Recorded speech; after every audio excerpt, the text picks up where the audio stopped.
Dear guests, will be having the second panel, Republic of North Macedonia, secure NATO member with an European future, where we'll be discussing the importance of our chairmanship with OPSE, benefits of NATO membership, as well as the other aspects of foreign security and defense policy of the Republic of North Macedonia.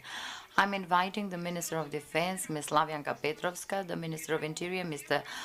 Oliver Spasovski, General Retired Mr. Miroslav Stojanovski, Nano Ruzhin University Professor, Sefer Selimi, Founder and Executive Officer of Democracy Lab from Tetovo. The moderator will be the journalist Slobodanka Jovanovska. You may take the floor.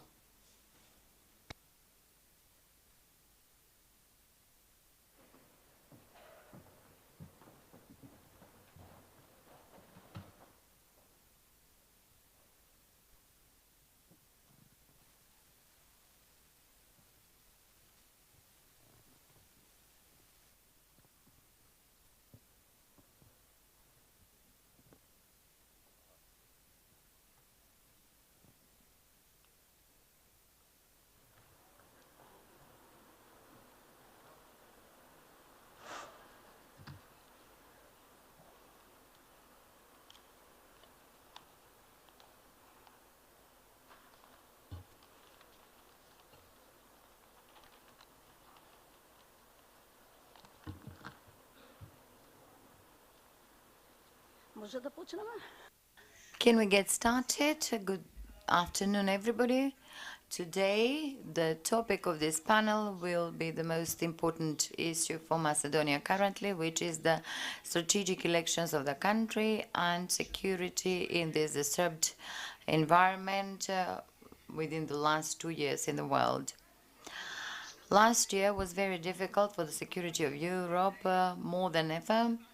It was important not to be alone, to be part of some international partnership and to know exactly the direction in foreign policy, to know who their friends and who our enemies are. Then we got the historic chance to commence the negotiations with the EU, which are now at a standby while waiting for the election and future decision. The Prime Minister Kovachevsky yesterday during this panel said that this coalition brought Macedonia to the doors of NATO, and now these doors should be opened finally to continue the negotiations for EU membership as by 2030 as a goal set. We have 2 ministers today.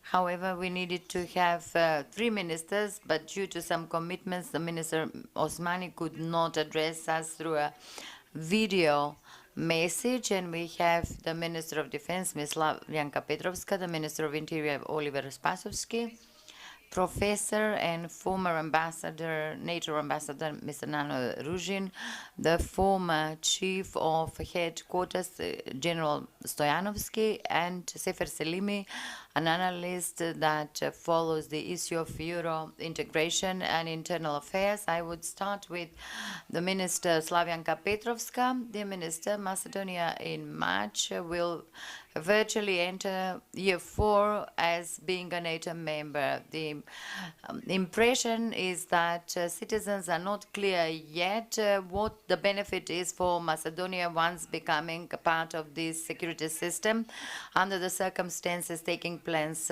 now, before the end of this term of office, prior to the election as a Minister of Defense. And according to the experience you've had so far related to the war in Ukraine, could you share with us what has changed once Macedonia became a NATO member, and how we use that and how it affected the future? These conferences and especially these questions are a good opportunity to have a retrospect of what has been done and what has been accomplished. The NATO integration process of our country is one of the key strategic goals that have been in place since the independence of our country. All the political parties, all the political governments and coalitions have considered them as top priority. does the Republic of North Macedonia and to what extent have a benefit from the NATO membership? In one word, I would say absolutely yes. In 2022, unfortunately, in the month of February, the world woke up through something that we believed to the very end that would never happen, which was the unjustified invasion of Russia against Ukraine, which was actually the breach of their integrity, and the Republic of North Macedonia stated its positions from the outset, and it has been supporting politically and in any way Ukraine since then. I was appointed as Minister of Defense back then, and all the issues related to the security of the state were addressed to the Ministry of Defense, and guarantees were requested by the media and citizens about the security of the Republic of North Macedonia, and I've reiterated this on many occasions, and I was not afraid to say it back then. If back then we were not a NATO member state, not any other defense minister could have given this answer, which was the fact that the Republic of North Macedonia was secure in terms of any threats because it was a member of the alliance. How did we reach that? More than 30 years ago, everybody was speaking about the importance of our membership in NATO. However, the key point was 2018 and the decision made back then, which was very difficult and important. The Republic of North Macedonia is an alliance member state, but also related to our European future. Not any decision, not any process can be completed if it went for the right decisions at the right time. This decision to become a NATO member, the signing of the Prespa agreement back in 2018 and then the constitutional changes has proven to be the real and wise decision, difficult but the right decision that secured the future of our country. And I think that bearing in mind the atmosphere in February 2022 and the questions raised by the general public, citizens are slowly but certainly realizing the meaning in the military sense, but also in the political sense, what a NATO alliance membership means. But what has happened by our becoming a NATO member and what is happening now? Most visible and most positive example for a fast and efficient transformation is the Macedonian army. And I'm not talking about the last 2 years since my term of office, but prior to that as well. All the long-term plans enacted were successfully implemented. It is one task to have good plans in place and good organization. However, the implementation thereof is extremely important. Where is the role of the government in this implementation? Because most of the tasks are implemented by the military forces, is to secure the political support for the process, but it's even more important when we're talking about the joining the alliance and the incorporation of capacities in the Macedonian army is the financial support, and this financial support can be easily and simply seen, which is the budget of the ministry. Since 2017 onwards, the budget of the ministry, precisely for the political commitment to become a NATO member state and reach the standards required, and also for the need for continuous investment in defense, the defense budget has been going up. This year, we are reaching the 2%, more accurately 2.05%, which amounts to more than 300 million euro, but it's even more important how we spend this money.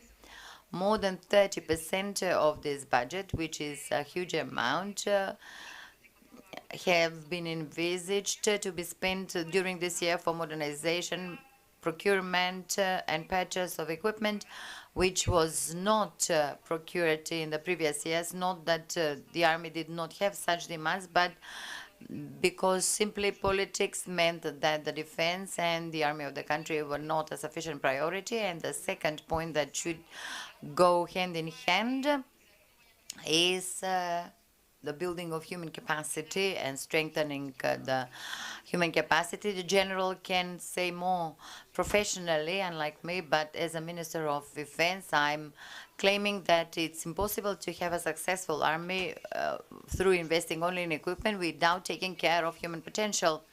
Maybe within this period, especially the last 2 years, because the membership of the Republic of North Macedonia took place during the COVID crisis, for the citizens to see all the benefits of our NATO membership.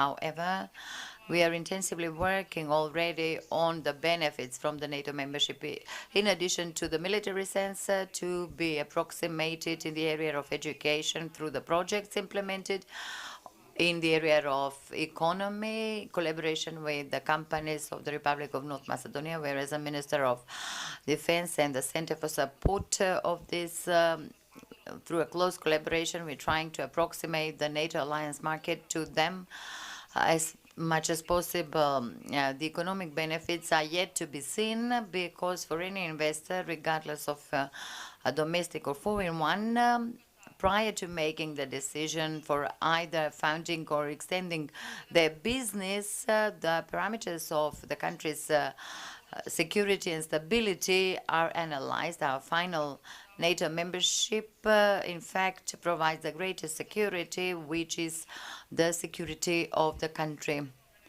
If I may ask you, in addition to this, 2 days ago it was published that NATO was going to invest huge amount of money in the production of ammunition and weapons. Does Macedonia see itself in those business dealings and utilize the membership in this way? In the Republic of North Macedonia currently, there are a number of companies that are privately owned, so the production and the military industry is not the state and has no share there, except for one company that is in bankruptcy proceeding. However, there are some private companies that through their own resources are trying to take part in the domestic and the foreign market. It's our priority through those companies, through the state, in an institutional framework, to be supported, aware of the challenge that is ahead of us and ahead of the NATO members and the rest of the world. The increased, unfortunately, as a human, I would say, the need for additional armament and increasing the capacity of the armies, not our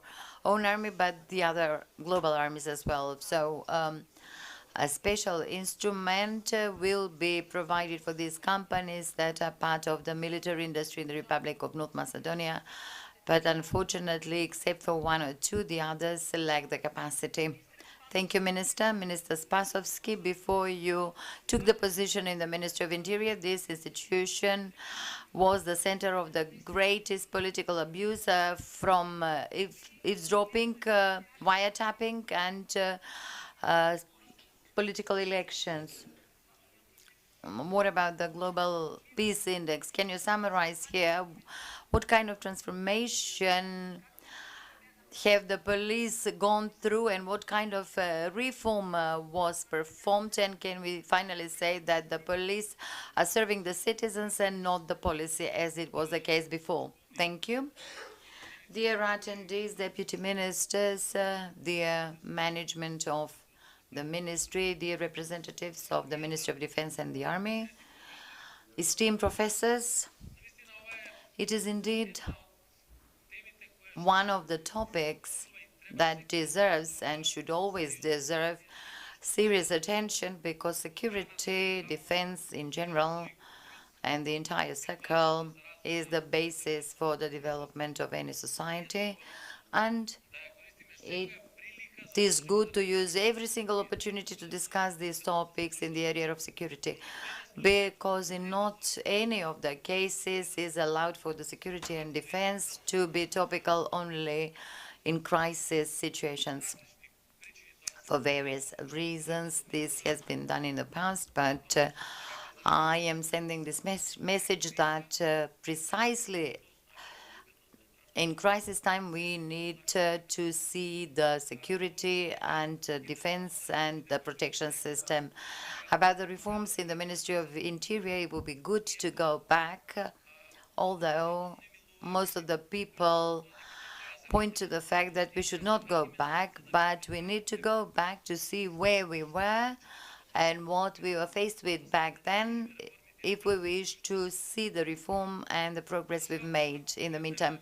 Unfortunately, if we go back to the period of 2015 to 2017, the Ministry of Interior was historically having the lowest trust among the citizens, amounting to 23%.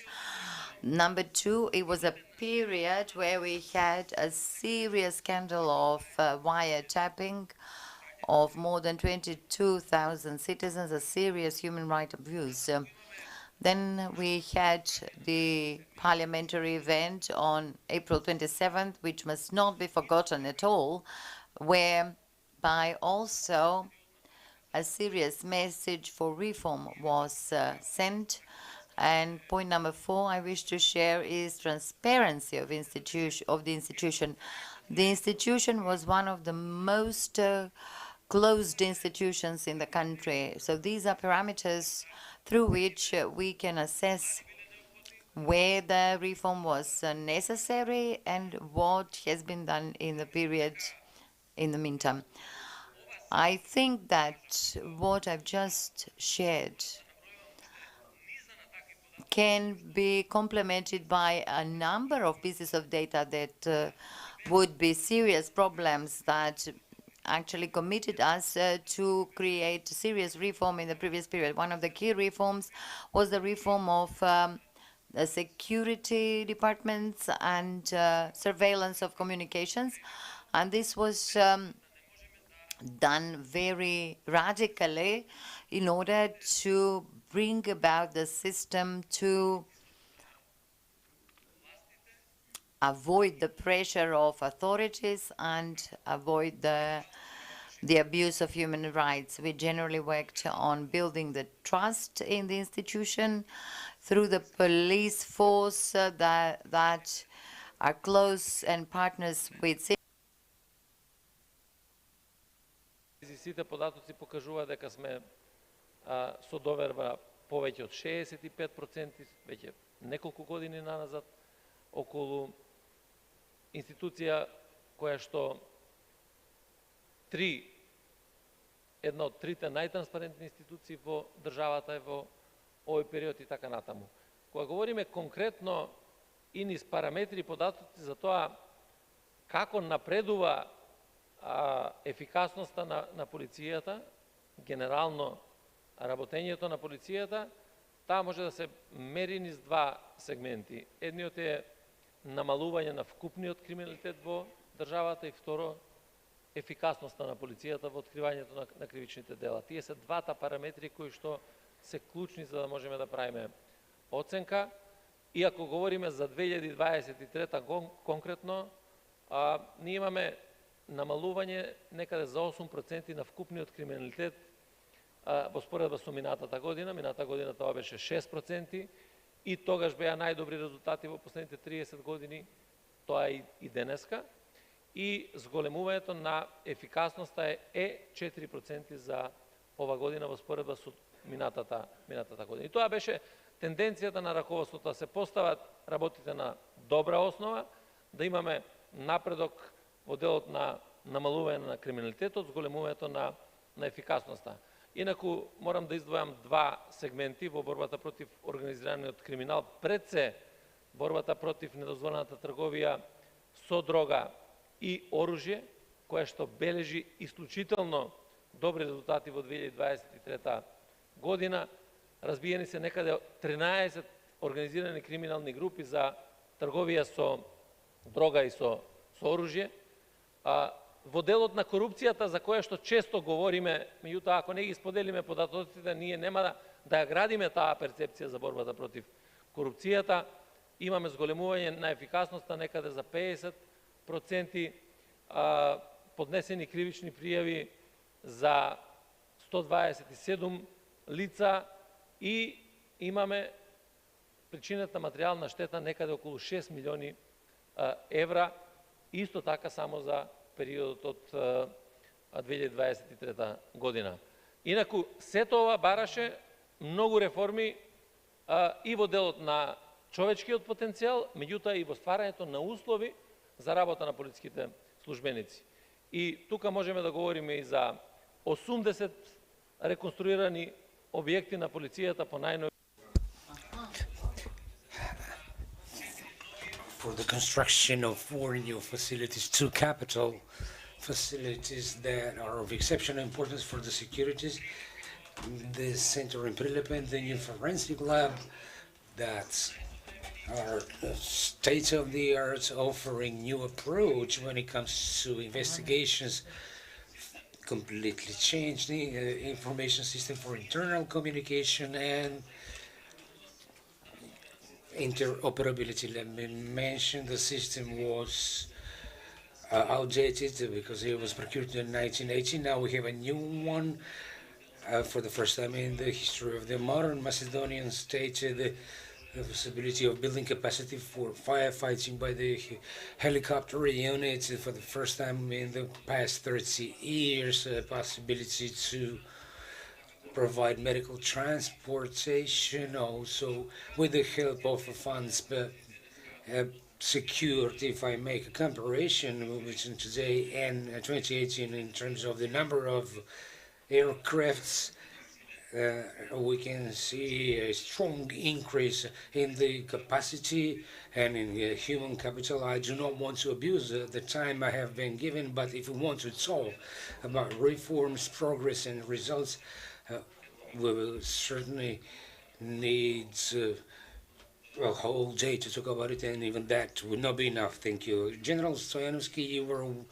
one of the first, if I remember well, that underwent training in line with Western standards, and holding this high position, as a holder of this position, you know the situation before we became a NATO member, and now you can make this a comparison now that we are. What is, in your view, the differences? What were the benefits of gaining this status, and was it easy to reach this stage there?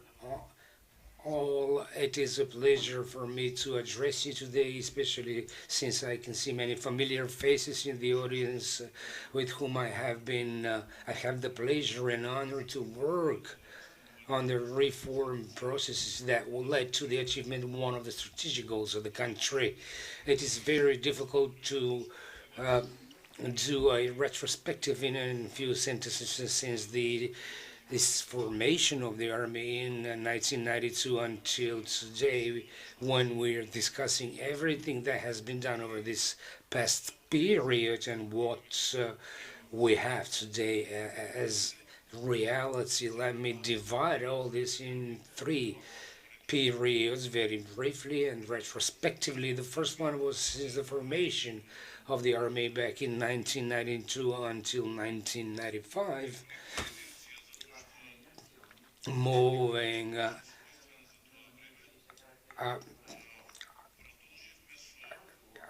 I'm working as we had been using in the past. We continue with plans and programs that had been applied in the former state. That was typical, in my view. Now, from this time, distance, you can easily say we had a too massive army, but those were situations in which we had the Cold War and then division into blocks. The second typical thing was the obsolete equipment, because the former state's army took away with it almost everything when it withdrew, so we had to start from almost from scratch.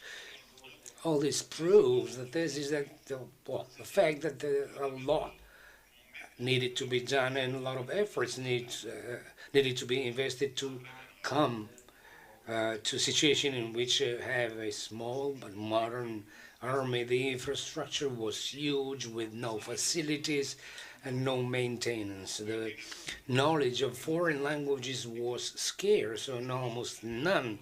Why am I mentioning these things, and why am I focusing on them? I will explain later. If I can say this in a military terminology. At that point in time, we were not able, with our abilities, to take part in any form of competition in which a small state would present military power or threats to anyone. The second and maybe key period took place in 1995 when our country joined the Partnership for Peace program. In addition to this partisan decision by the country in 1993 that we voted for future membership in NATO was the first step for the preparations that we needed to go through before we became members. The 1995 program was created by NATO as a tool for preparation of partner states aspiring to join NATO to be as well prepared as possible following the full-fledged membership. I will give you several examples that many states, not because of their failure to meet the criteria, because of their actual security situation, were accepted into NATO, but were not prepared together with the allies at the beginning of their membership to take part in these operations. And this period ended somewhere in 2020 once we became a NATO member state. What was typical for this period, first of all, and I want to underscore this, and I want to recognize the efforts of the staff in the armies, their enthusiasm and quality, despite the fact that we inherited what we inherited. The first and key moment or assumption was this personnel, the human factor. I will come back to the modernization later, but in a different context. Why? Because we had staff and personnel that was relatively young, but with the experience in quality, and together with all employees and working enthusiastically, they created the driving force of the organization in the implementation of the reform processes. We organized a massive language training courses, especially the higher officers. Why am I underlying this? There are several principles and classifications in NATO. Let me only mention the principle interoperability and standardization. The standardizations, when it comes to accepting certain standards, their adjustment and application by our army. The second, also very important element, is interoperability, which includes this acquisition of foreign language skills in the internet and the international scene, where combat operations are taken without the knowledge of a foreign language. You can simply not cooperate with the other allies. Maybe I'm using some expert terminology, but I believe you will understand. In the command and hierarchy, and there is no uniform language, you cannot perform anything. This is a crucial moment. We increase the number of training and adding skills to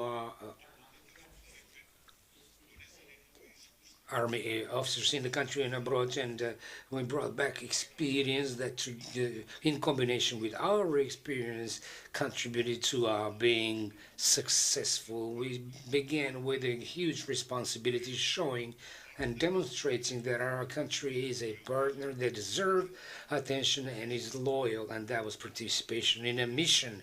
I could go on like this forever, as the Minister of Interior said. We'll need more time, but in the interest of time, let me just briefly touch upon the benefits, which are not less important than what I said before. In the period between 2020 and 2023, I will say only one thing. That was the military integration into NATO that took place for over 19 months. There were countries then that had joined before us, but were still not prepared. But these long preparations for while we were waiting to become a member of 25. For some, this is a long, for some, this is a short period.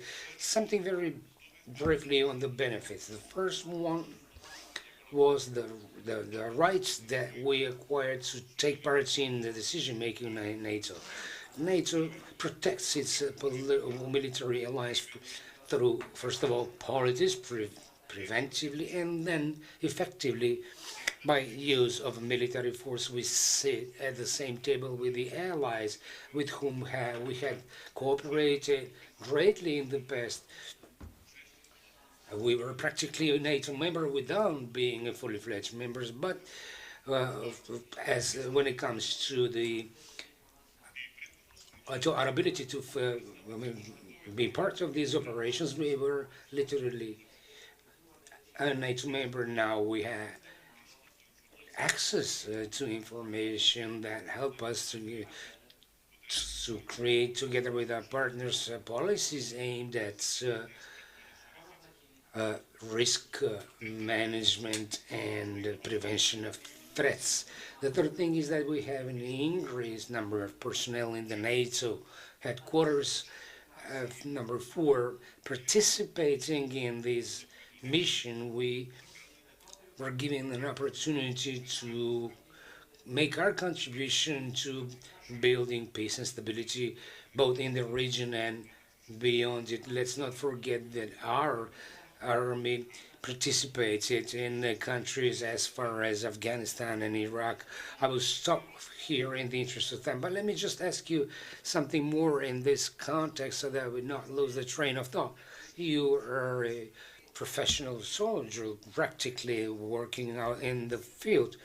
We are now witnessing the war in Ukraine and the events in the Middle East. As a professional, what would you say, where would you say Macedonia should go when it comes to defense and modernization of its equipment, having in mind the modern trends of making war? What I'm going to say now is my personal position, as I am still, in a way, part of the military, and I am aware of everything that is taking place.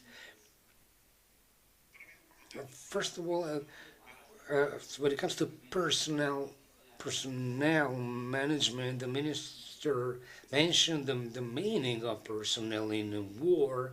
The human factor is of primary importance, and when it comes to operation, this means high quality personnel. A country has limited capacities. The human potential is what it is. The only thing that we can do is to attract such personnel and make the profession attractive for someone. Over the past several years, we worked a lot in the social area and in the reforms in the Ministry of Defense to reach international standards. So back in that time, so we had that's for one position that meant that we were able to select the highest quality personnel, and I am sure and convinced that if we continue like this, we will always have a high quality personnel whose ability can never be questioned. Having said that, I would like to appeal, because this is very important for the military organization, more attention should be paid to the selection of the key personnel. When talking about the key personnel, we main professionalism and high quality and continuous career development. Secondly, when it comes to intelligence, the security intelligence communities have to regularly undertake everything required to protect the institution and the people against increased intelligence interest as well as against other types of threats. These are so dynamic in this current moment that there is just simply almost no time to adjust to them. But that does not mean that we have to stop working, especially in terms of the training, which is the basis for a skilled and high quality fighter. When I say fighter, you know what I mean. And this includes the head of the headquarters and down to the last soldier. Due to the cooperation that we have had with the other armies, we take pride in the fact that our personnel is competitive. And if you want me to express this in a different way, on the global military labor market. Thank you, General. Let me continue now with Professor Nano Ruji. As part of the integration of our country, we joined the defense and security policy of EU. All policies of EU in terms of defense and political international decision, we undertook the obligation to follow such, and this is where we received the highest assessment by the European Commission. Can you tell me why, in your view, it is important for Macedonia to be 100% harmonized with the EU security and defense policies? Thank you. Although I am a professor, I will not talk for 45 minutes, and I will stick within the 5-minute time period. Let me start by pointing to a book published some 18 years ago by an author,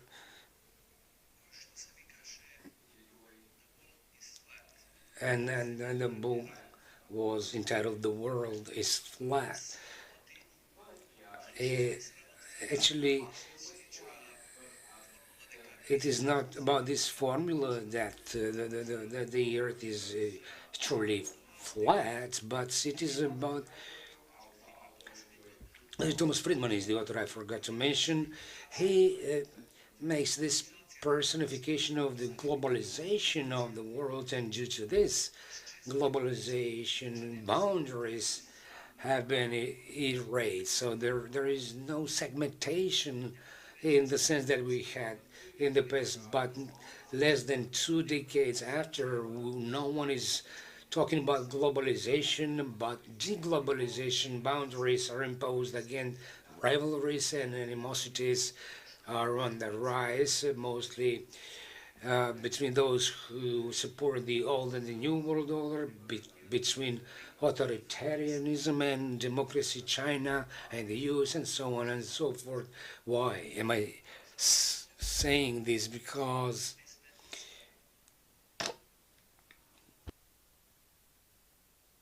the security strategic culture that is constantly renewed imposes new tendencies that impose on the countries when it comes to certain crises, and we know those crises appear at the end of the Cold War. The thesis of balance of power is already obsolete, or the thesis that the danger comes from the balance or disbalance between the powers, but we're already talking about a global challenge. This includes climate, economic, and war crisis, and so on. I'm saying this because the Republic of North Macedonia is a EU member candidate, is also obliged to meet the standards of the common foreign and security policy of the Union. some 20 years ago, it was wrong to believe that the alliance and the common security policy of EU are in collision. Today, this train of thought has evolved to come to the conclusion that they only complement each other. And what did we do over this period? First of all, what was assumed by the thesis of security of a country is the identification of its vital interests. Secondly, identification of the main dangers and threats against that country or society. And thirdly, allocation of the country's resources, economic, political, and military resources to the defense of these vital interests. And that can only be done within a framework of a regional institution and organization such as the EU, one of the probably largest compliments by the European Commission relates to Chapter 31, because the Republic, with regard to what the Republic of North Macedonia has managed to do in this area, that is, it supports 100% the values of the common foreign security policy of the EU. The political dialogue continues. The Republic of North Macedonia is in full solidarity with the positions of EU when it comes to the crisis in Ukraine, and it also introduced sanctions and even provided some military aid for the Ukraine. It also participated and even presided over OSCE. Today it is at the head of the Adriatic group of countries and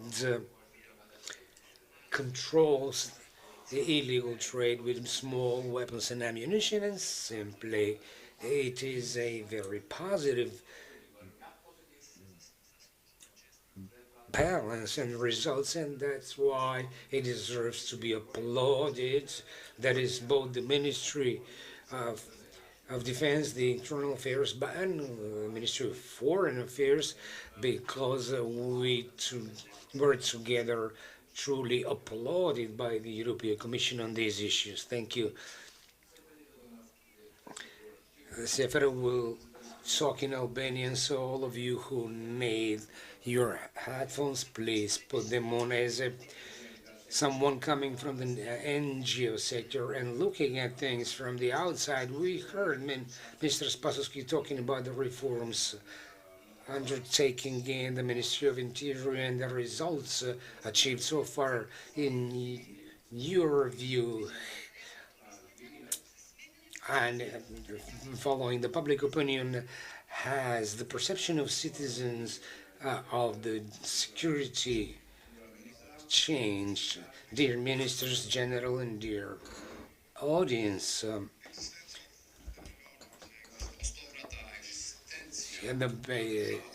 the existence of the country has in fact a priority goal of ensuring the security of its citizens as a country, as an organization.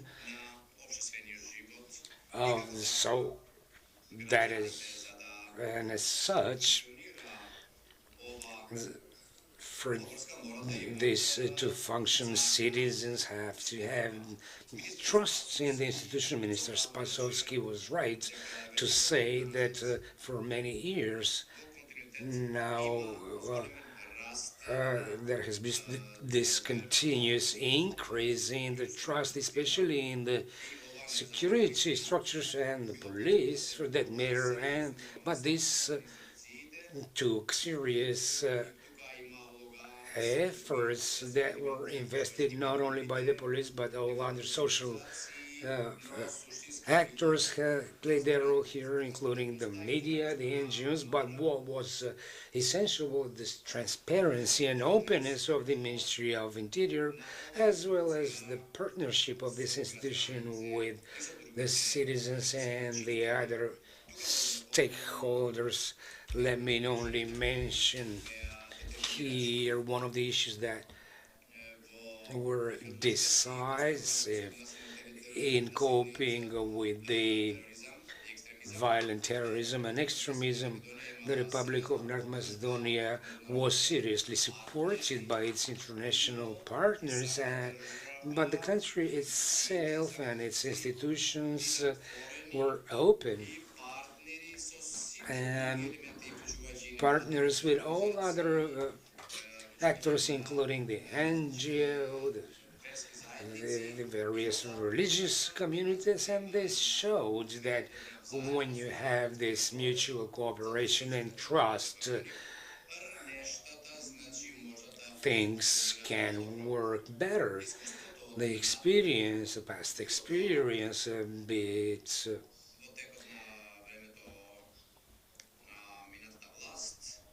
during the former government, when the police and the Ministry of Interior were perceived as a political instrument to implement or accomplish goals that were not to the benefit of the citizen but of a certain party and political structure. But even if we go further back, especially in former times, in the former Yugoslavia, the initial years of political transition and independence of our country, the experience and trust in the security structures was not at a satisfactory level, especially the trust among different ethnic communities was not the same, and the openness of the ministry reflecting ethnic affiliation and cohesion in the country made the police more accessible and more open, and thus resulting in a more functional and more secure country.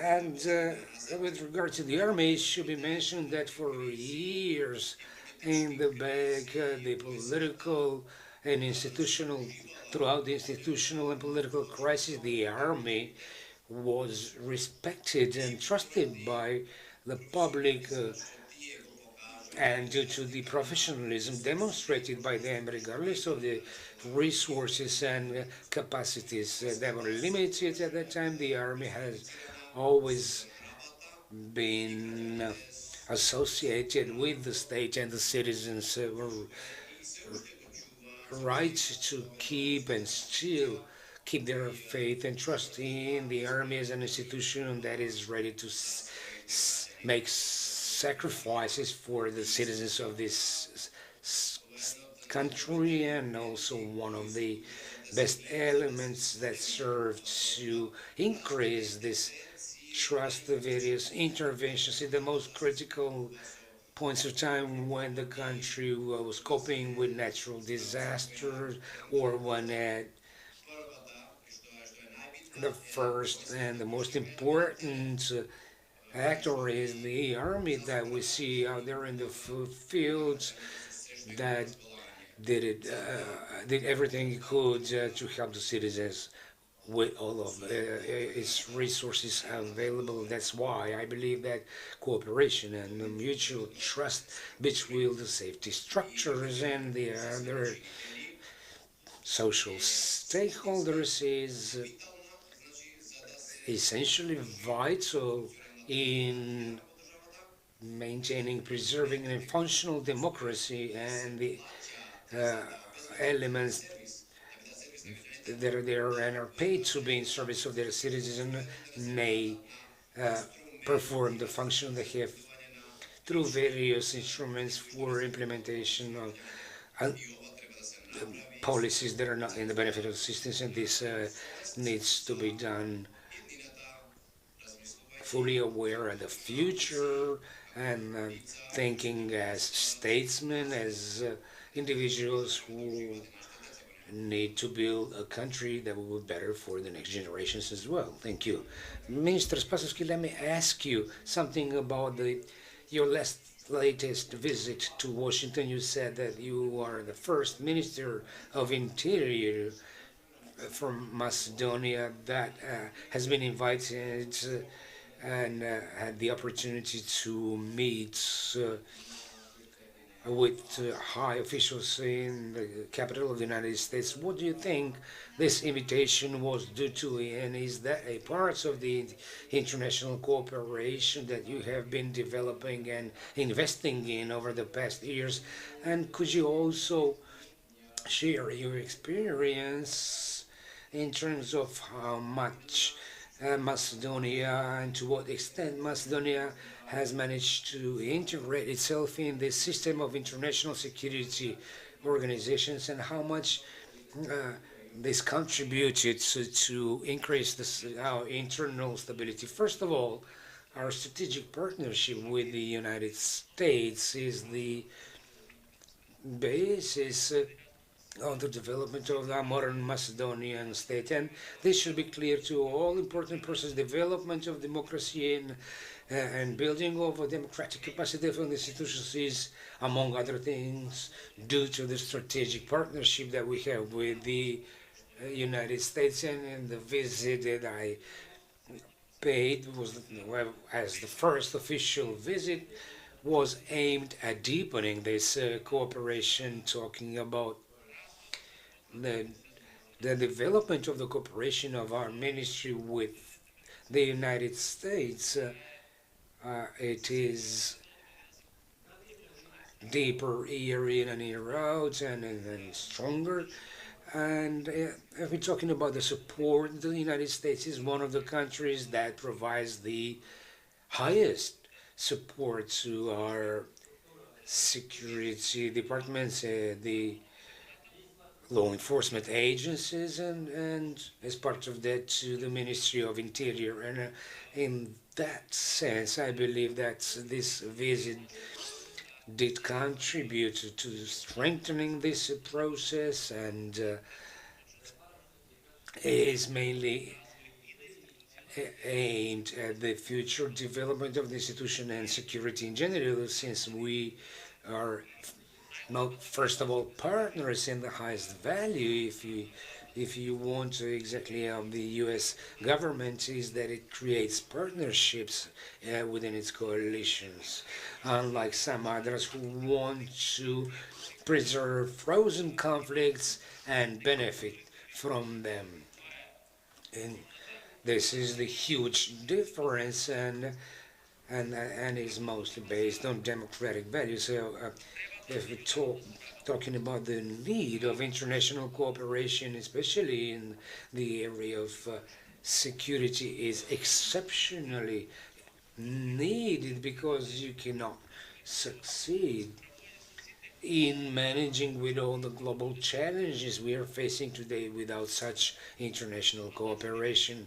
And that means regional cooperation, but also cooperation at a global level. If we're talking about the migration, terrorism, organized crime, cyber security, it is a transnational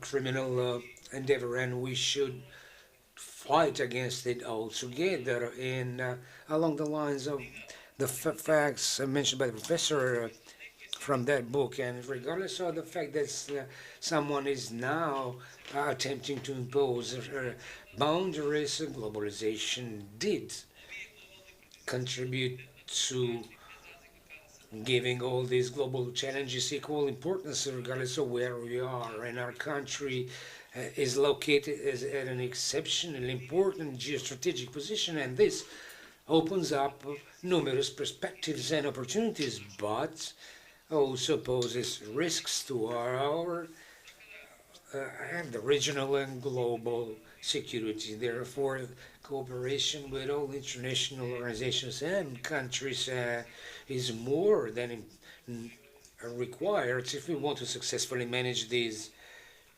challenges. You cannot succeed in your fight against terrorism if you don't do that together. You cannot fight against illegal migration if we do not do it together with other countries. It proved to be wrong for that some of the states thought that they could protect themselves by themselves, only demonstrating the international cooperation is just as important as the level of preparedness of internal institutions. I can mention two events, and that is the Ministerial Council of OSCE that was under the presidency of North Macedonia. I was held in Skopje, and the second was the Ministerial Forum for Justice and Interior Affairs under the presidency of Spain, that was also entrusted to this country to organize it. And the third event was the 50th European Annual Conference of Interpol, that was also entrusted to our country, and all of these activities were completed in 2023, which shows that we are an exceptionally respected partner and a country with institutions that have the capacity to organize these things, that can offer through these partnership relations a lot to the management of the global challenges. All of us can take pride in this. We had a country that was closed and qualified as non-democratic and not free. As opposed to that, we're in 2023, we have a country that is a NATO member state, a highly respected and esteemed in the international relations, and this is to the credit of all of us, because many social factors such as the media, the civil society, this scientific community, all became involved in the process, and this is the road on which we should remain firmly. Minister, during the visit, the question was open about the blacklists and the modifications to be prepared by the government regarding the restrictive measures law, and I'm interested to know if this law helps you in the Ministry of Interior to deal with corruption and crime. When you're saying that you're a strategic partner with someone, you need to be a strategic partner in everything and anything, and not only when you need to be supported and helped in the processes, and when never we need to be in the processes run by the country, by such country, we to withdraw. I think that a sent political message must be sent and political will expressed, and there is nobody else but this government to send such message. So nobody, either them or us, can expect that in Macedonian society a message will be sent related to the steps undertaken in the fight against corruption and crime, and deviation from the EU integrations of the country, and staying on the right track. So we can discuss the methods of how to implement that. However, the restrictive measures law, and I'll add to that that some other pieces of legislation should be modified. The criminal procedure law, the public procurement law analysis must be done.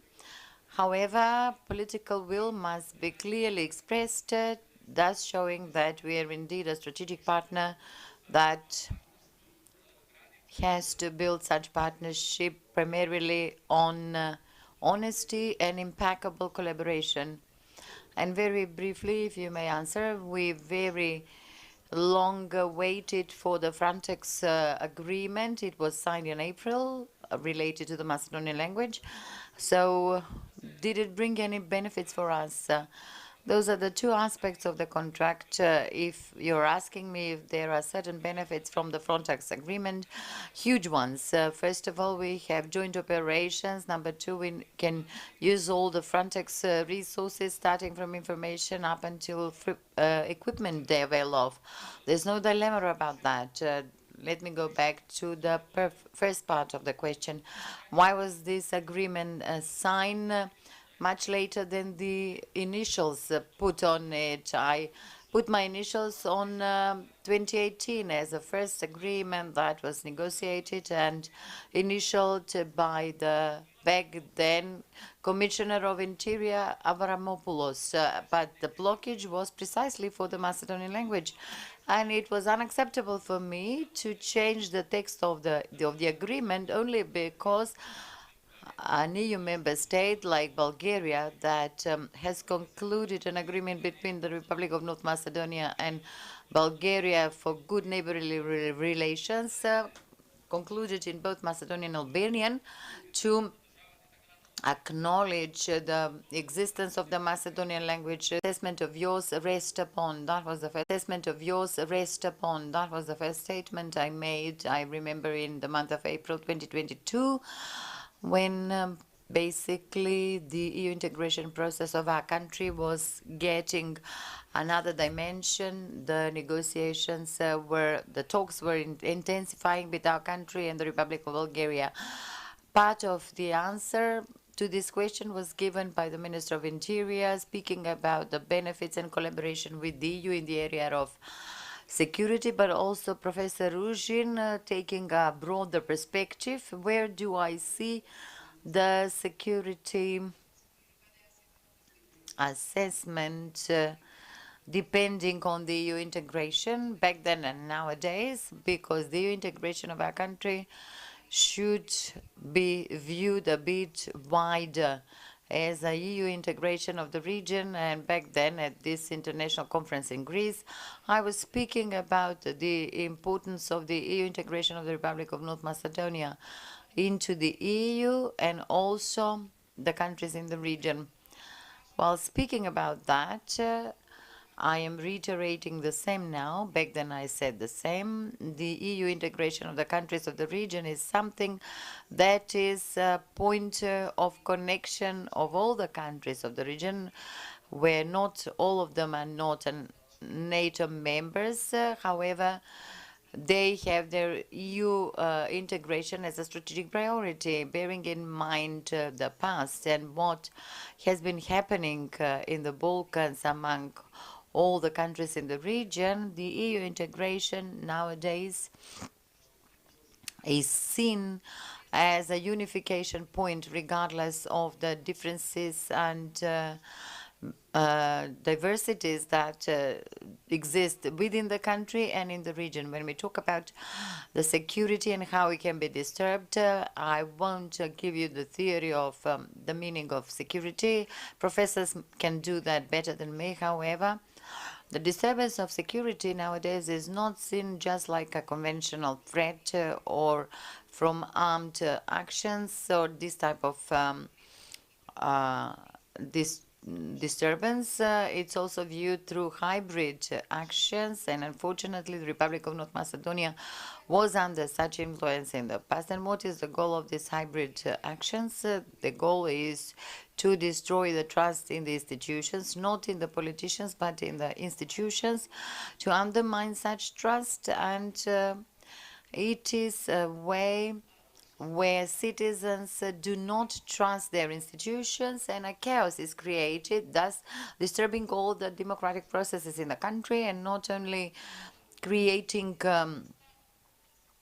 a threat to security, but also political destabilization, which later on can bring some kind of conflict. The Republic of North Macedonia in the area of military conflict is secure precisely for our NATO integration. And also within the last period, we can see that the political situation in the country and the political picture is not that peaceful.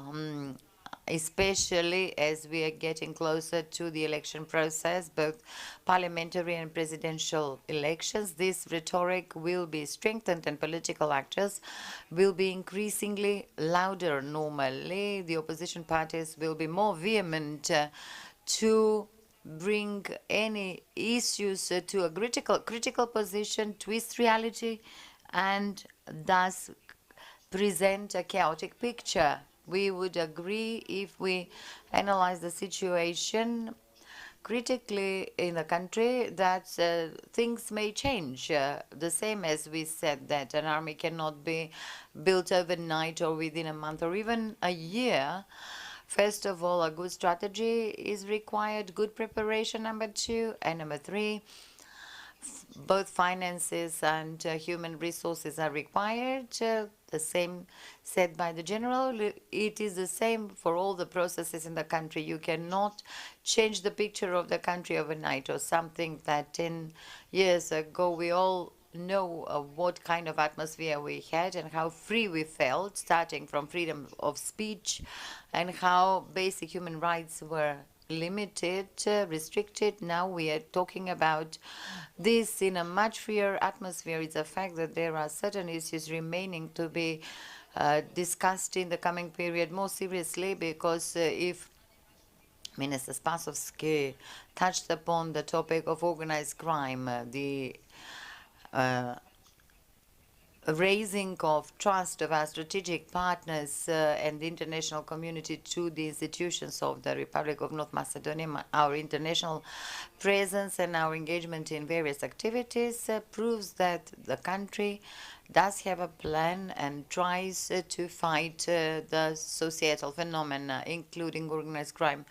If we are not showing results or positive steps forward, then we would not be evaluated at all positively. Therefore, let me wrap up the answer to the question.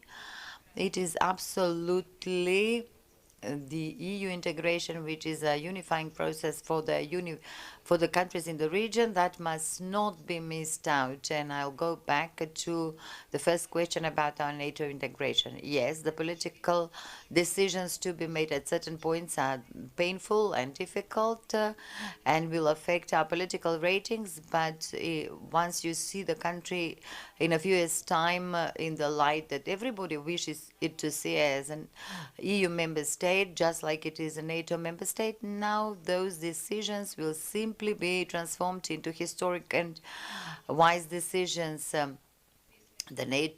We must not miss out the opportunities ahead of us. Yes, it might be difficult, but citizens are simply expecting that from us.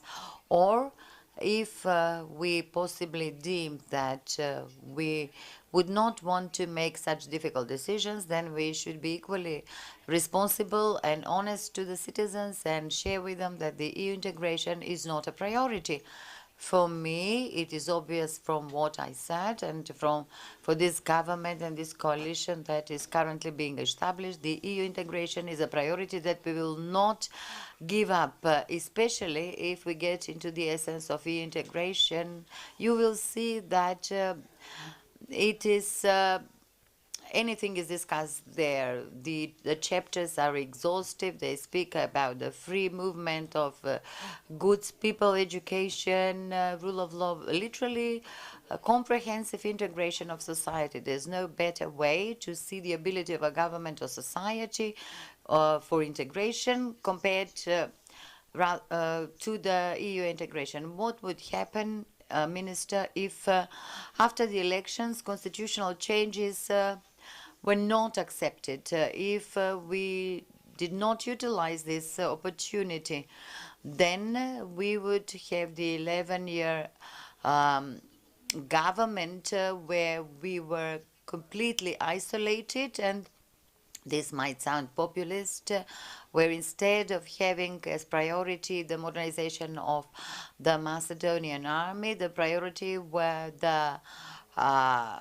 trees in Vardar, and that's the reality, but which might be cruel, but we need to be aware of that.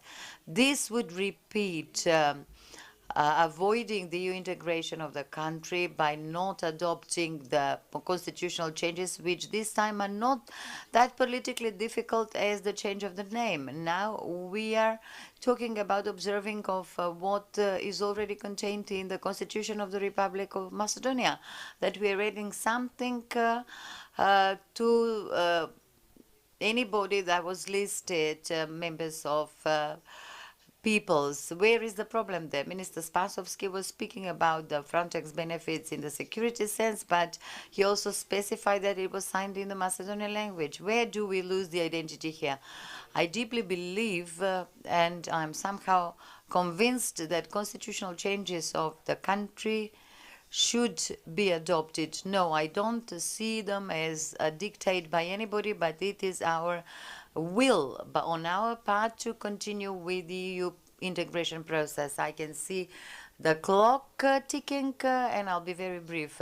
Most of the countries that are EU member states nowadays have made much greater concessions, and let us not forget that some of the founders of the EU were vehement enemies on the ground, military, and nowadays not only are they the founders, but they are supporters of the EU integration process, which speaks in favor of the fact that, yes, the EU integration might require some sacrifice on some side and some concession. However, the benefits from it are really great, and therefore I call that even now, prior to election, each of the political parties, regarding of the positions they have, the party in power or the opposition party, to specify what exact steps they're going to take to join the EU, you know, because the time of lengthy political speeches, when you are speaking a lot and saying nothing or at all, has been gone a long time ago, and now citizens are seeking real events and developments. Professor Ruzhin, we did not mention the strategic partnership with the United States. I'm interested to know what the effects are from this agreement with our most important strategic partner, and can this partnership survive the US elections? First of all, what is a strategic partnership? Most of you might know that, but I'll repeat it anyway. It is an agreement between either two or more countries. So there is a structured strategic partnership, a semi-structured or ephemeral, that is to say, from time to time strategic partnership. What do some authorities imply by strategic partnership? I encountered that the former Minister of Foreign Affairs, Mr. Steinmeier, said that a strategic partnership is an agreement to the benefit, win-win benefit of all parties, followed up by Mr. Blinken, which in a conference in September last year said that we understand our strategic partnership as one of the pillars of security of the country, and therefore it has to be continuously reinvented, enriched, and so on and so forth. So, how do I see the visit of Minister Spasovski, and also the lady minister signed an agreement with Lloyd Austin, I think, the State Secretary of the Collaboration Roadmap by 2033. How do I see this cooperation? First of all, let us make a comparison. Macedonia has a population of 2 million. The United States has a population of 332 million population. Macedonia has 25,000 and some square kilometers. The United States has 9,330,000 a giant state, and a tiny state. However, they've made an agreement, a partnership. And what's most interesting, both ministers and the last visit of Spasovski was at a high level from a small country And therefore I said in one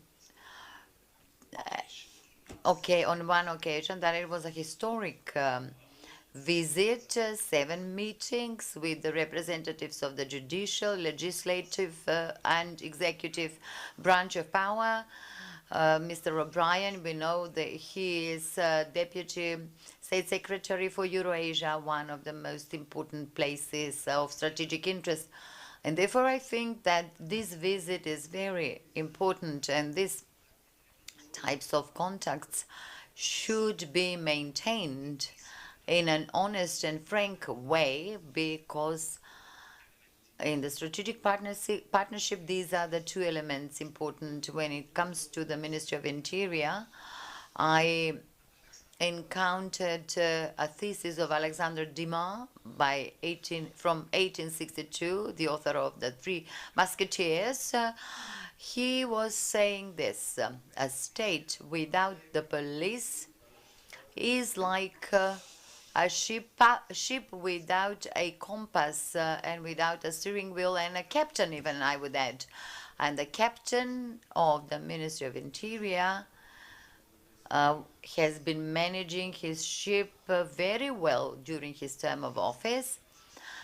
You might not all agree with me, but I would call upon Deng Xiaoping there.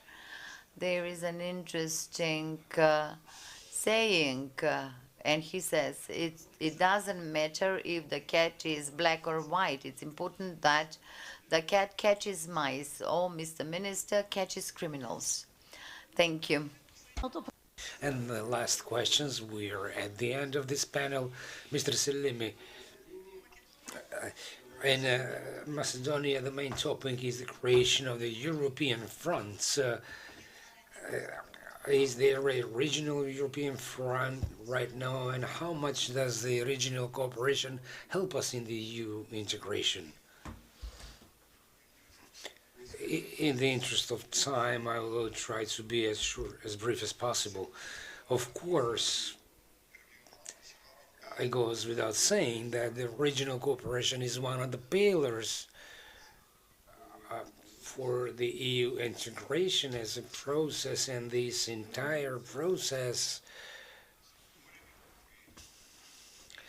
says in capital letters that there is a need of good neighborly policy and cooperation.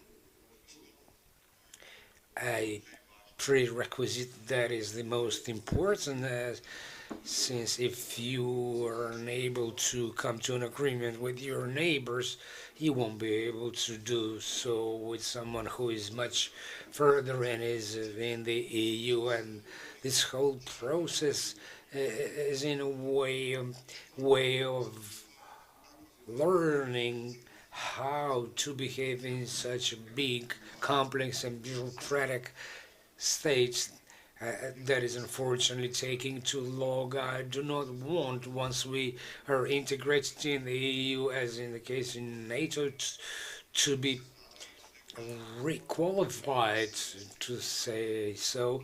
And I hope that we will be conscientious and courageous and undertake the responsibility to make the steps required that will result at the end of the day is in better well-being for each and every citizen. It's not a process that is implemented for one political party or one prime ministers or I don't know any other country in the EU.